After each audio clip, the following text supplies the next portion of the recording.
Welcome to Ask Pastor Brian a Question. It's great to be here, and thank you for submitting your questions. We've been taking questions for the last couple of months as we've been going through the book of Job. And this question, again, comes from the book of Job. So let me read it for you.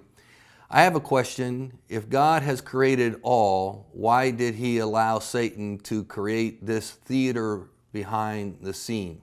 Of course, you're probably familiar with the story of Job and how in the first two chapters we see Satan coming into the holy convocation with the Lord and his angels.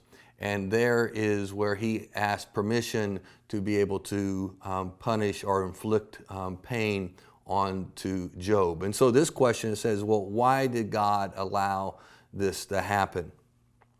So why, and it goes on to ask, why did he not just cast Satan into the fire? Okay, so first of all, let's agree that God could cast Satan into the lake of fire anytime that the Lord chooses to. And we know for certain that one day the Lord will actually throw Satan into the eternal lake of fire, as recorded in Revelation chapter 20, verses 2 and verse 10.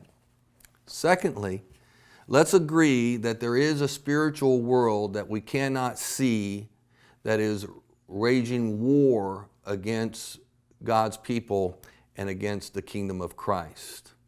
So with that understanding, we see that the Bible tells us that our struggle is not against the flesh and blood, but against rulers, against the authorities, against powers of this dark world, and against the spiritual forces of evil in the heavenly realms. Now, let me try to answer your first question, which was, why did God allow Satan to create this theater behind the scene?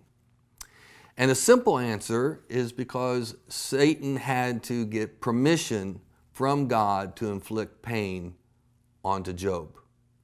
No one and no thing is outside of the control of God. No one or no thing is outside of the authority of God. Therefore, Satan had to gain permission from God. That's the reason why he even had access into the holy convocation. As I shared in my sermon, the best analogy is to see that the Lord has put Satan on a long leash that he himself is holding on to, and Satan can only go as far as the master allows. So Satan had to ask God to loosen the leash just a little bit so that he could inflict pain onto Job. Now your second question is, why didn't God cast Satan into the lake of fire? And the answer is similar, because it wasn't God's time to throw Satan into the fire. So the question might be asked, well, why wasn't it God's time? You see, a person might say, well, now if God would have thrown Satan into the fire, then Job wouldn't have had to suffer. And if God would have just thrown Satan into the fire, then he wouldn't be able to tempt me today.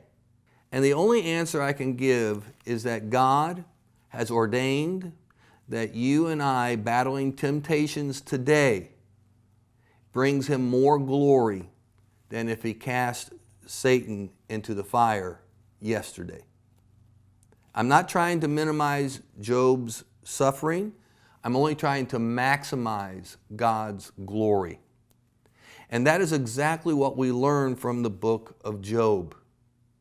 Job finally comes to the conclusion that God's ways are higher than his ways, and there are certain things that he'll never understand why, and he falls down and worships God and repents. Now, even though Job's sufferings were tremendous, we see that God's glory radiated from Job's life. And that's one of the purposes for the book. Even though we don't clearly understand why or how, it seems that the glory of God shines the brightest when we seek for God's glory in the midst of the darkness of Satan's torments.